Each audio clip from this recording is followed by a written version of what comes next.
We all know the classic hacker image from movies. Someone sitting in a dark room, wearing a black hoodie, surrounded by multiple screens filled with fast-moving green code. Then suddenly they smirk and say, "I'm in." But the reality? Cyber attacks are nothing like that. They don't need all that drama. All it really takes is a tiny secret, a small mistake that no one noticed. And to find that secret, you have to enter a world where the smartest and most dangerous hackers meet. A place where governments, corporations, and even organized crime compete to buy a single piece of information that could mean war or peace. The zero-day market. Welcome. But before we begin, if you're new to the channel, don't forget to subscribe and turn on notifications so you never miss our latest videos. Modern operating systems like Windows or Mac OS contain millions of lines of code. If we imagine each line as a brick in a massive wall, then we're talking about something as enormous as the Great Wall of China. And within all those bricks, there's a strong chance that one of them is flawed or misplaced. That flawed brick, in programming, is called a vulnerability. Major companies like Microsoft and Apple spend millions trying to find these vulnerabilities and fix them before anyone else does. They even run reward programs, paying hackers who discover and responsibly report these flaws. But there's another group of hackers. Their goal is to exploit vulnerabilities for personal gain or sell them to the highest bidder. And that's where the real story begins. The zero-day market. When a company discovers a security flaw, it immediately releases an update to fix it. But imagine a vulnerability that exists without the company even knowing about it. The company has 0 days of awareness. A flaw no one knows, except the person who discovered it. And that one flaw could be enough to compromise an entire system. That's why finding zero-day vulnerabilities is extremely difficult. It can take years of studying code just to find a single mistake, which is exactly why these vulnerabilities are rare and incredibly valuable. This idea started back in the 1990s during the early days of the internet and personal computers. Back then, when hackers found vulnerabilities, they would often report them to companies. But instead of being thanked, they were treated like criminals and even threatened with legal action.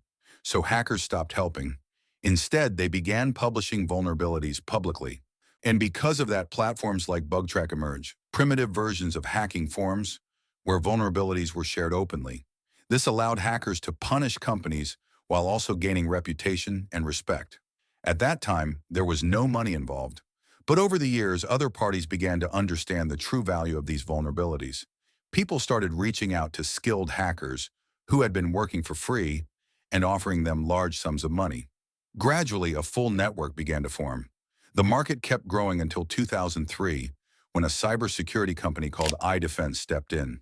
They told hackers, instead of exposing vulnerabilities for free or risking legal trouble, why not sell them to us and we'll handle the rest?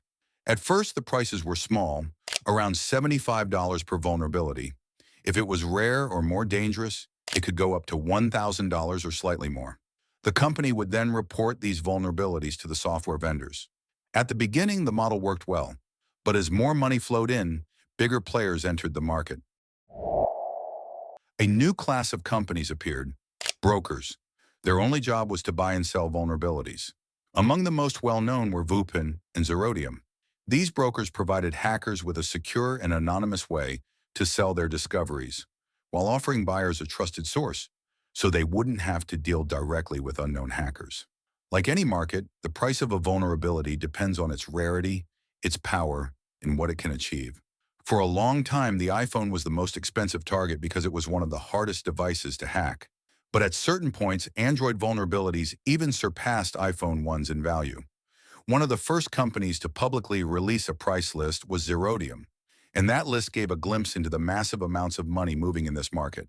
For example, a zero-day vulnerability that could bypass a phone's password could be worth up to 100,000 US dollars. And if a vulnerability allows a hacker to access messaging apps like WhatsApp or web browsers, its price can reach up to $500,000. But the most dangerous vulnerabilities, the ones that allow a hacker to completely take over a phone without the user even doing anything wrong, can be worth $2 million to $2.5 million. Once the idea of buying vulnerabilities became real, governments stepped in. Intelligence agencies and their intermediaries started contacting hackers directly, offering even higher prices than anyone else. but with one strict condition: total secrecy. That raises an important question. Why would governments pay millions of dollars for a software flaw? The answer is simple: because these vulnerabilities give them intelligence capabilities they could only dream of in the past. Years ago, if a government wanted to spy on someone, they needed to physically plant a listening device in their home or office. Today, with a powerful zero-day vulnerability, they can break into a smartphone and see and hear everything in a person's life. And it doesn't stop there. These vulnerabilities can also be used to attack infrastructure, shutting down power grids, disabling banking systems, or even targeting military facilities. That's why building a stockpile of zero-day vulnerabilities has become a key part of national security in the modern era. It's very similar to the nuclear arms race during the Cold War. And if this still sounds abstract, let's look at real-world examples. In 2010, a cyber attack targeted Iran's nuclear program, specifically the Natanz nuclear facility. The facility was hit by a computer worm called Stuxnet, which many experts consider the first true cyber weapon in history. Stuxnet was designed for one mission only: to destroy the centrifuges used in uranium enrichment. The attack began through an infected USB drive inserted into a computer inside the facility, since the network was completely isolated from the internet. Once inside, Stuxnet exploited 4 different zero-day vulnerabilities in Windows to spread across the internal network. It searched for industrial control systems, and when it found them, it began its sabotage. It would force the centrifuges to spin at extreme speeds, then suddenly stop, repeating this process over and over until the machines physically broke. At the same time, it sent false data to monitoring screens, making everything appear normal to Iranian engineers. By the time it was discovered, Stuxnet had destroyed a significant number of centrifuges and set Iran's nuclear program back by years. Although no country officially claimed responsibility, most evidence pointed to a joint operation between the United States and Israel. A few years later, on May 12, 2017, another massive cyber attack shook the world. A ransomware virus called WannaCry spread at an alarming speed across the globe. Hundreds of thousands of screens suddenly turned red, displaying a message: "Your files have been encrypted. Pay the ransom to get them back." The message included a countdown timer, warning that if time ran out, the ransom would increase, and if payment wasn't made within a week, the files would be deleted forever. In the United Kingdom, hospitals were forced to cancel surgeries because their systems were infected. Airlines in India, universities in China, police in Japan, telecom companies in Spain, and even the Ministry of Interior in Russia were affected. More than 150 countries were hit within hours. The shocking part? The vulnerability used by WannaCry was originally part of a cyber arsenal developed by the U.S. National Security Agency. It was known as EternalBlue, but a mysterious hacking group called Shadow Brokers stole it and leaked it online months before the attack.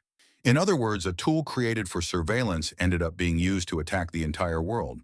The attack could have been far worse, if not for a coincidence. A British cybersecurity researcher named Marcus Hutchins noticed that the virus was trying to connect to a strange domain name. Out of curiosity, he checked it and found it wasn't even registered. So he paid just $10 to register the domain. By pure chance, that domain turned out to be a kill switch. The moment the virus detected that the domain was active, it stopped spreading automatically. In other words, Marcus saved millions of computers worldwide for just $10. The world hadn't even recovered from the shock of WannaCry when, just 1 month later, on June 27, 2017, an even more destructive attack struck. It was known as NotPetya. Experts consider it one of the most devastating cyber attacks in history. The attack was primarily aimed at Ukraine, but it quickly spiraled out of control and spread across the globe. Hackers, widely attributed to Russian intelligence, compromised a popular Ukrainian accounting software. Through it, they distributed the malware to companies and institutions that relied on that system. Just like WannaCry, the attack exploited the leaked EternalBlue vulnerability. When Ukrainians woke up that day, their country was effectively paralyzed. Computer screens went dark everywhere. Supermarket cash registers stopped working. ATMs shut down. Banks became inaccessible. Companies couldn't even process salaries. Even radiation monitoring systems at the Chernobyl nuclear power plant were affected. But the damage didn't stop at Ukraine's borders. Global corporations with operations there were hit as well, losing hundreds of millions of dollars. Estimates suggest the attack caused more than $10 billion in global economic damage. NotPetya marked a turning point. It proved that cyber warfare could cause real-world destruction on a massive economic and physical scale, not just affect computers. And more importantly, it showed that cyber war has no borders. Once it starts, it spreads, and everyone burns. Years later, as the zero-day market kept evolving, one of the most sophisticated cyber espionage campaigns was uncovered. In June 2023, the cybersecurity company Kaspersky announced it had discovered a highly advanced spying operation targeting its own network. Researchers monitoring Wi-Fi traffic noticed unusual activity coming from iPhones used by employees and senior executives. When they investigated, they found something shocking: a highly advanced spyware campaign, unlike anything they had seen before. The attack had been running undetected for 4 years. It specifically targeted the phones of top employees and security researchers inside Kaspersky. The most terrifying part? It required zero interaction from the victim. A simple message sent via iMessage, containing a malicious attachment, was enough. The user didn't even need to open it. The moment the message arrived, the exploit chain executed automatically and took control of the device. The attack used 4 zero-day vulnerabilities working together, including one that affected Apple's hardware itself, something even Apple engineers were unaware of. Within seconds, the iPhone could send attackers everything: call recordings, microphone access for hours, photos, location data, saved passwords, everything. The investigation lasted over 6 months and involved top-level experts at Kaspersky. Once the discovery was announced, it quickly turned into a political crisis. The big question was, who has the resources and capability to carry out something this complex? Russia's Federal Security Service publicly accused U.S. intelligence agencies. They claimed the operation didn't just target Kaspersky employees, but also thousands of phones belonging to Russian diplomats, as well as officials in countries like China and even NATO members. They went further, accusing Apple of cooperating with U.S. intelligence by leaving backdoors in their systems. Apple denied the accusations immediately, but for many, especially on the Russian side, the denial wasn't enough. The stories we've gone through are just a glimpse into the future of global conflict, and the growing zero-day market is proof that nations are preparing for this kind of war. As long as humans write code, there will be mistakes. And as long as there are mistakes, there will always be people willing to pay millions to exploit them. Today, we live in a world where everything is connected. Your phone, your car, power grids, hospitals. Every new device we connect is a new door that hackers might walk through. So here's the real question. What happens when the next attack isn't about espionage or money, but about total destruction? What happens if a zero-day vulnerability is used to shut down an entire country's power grid?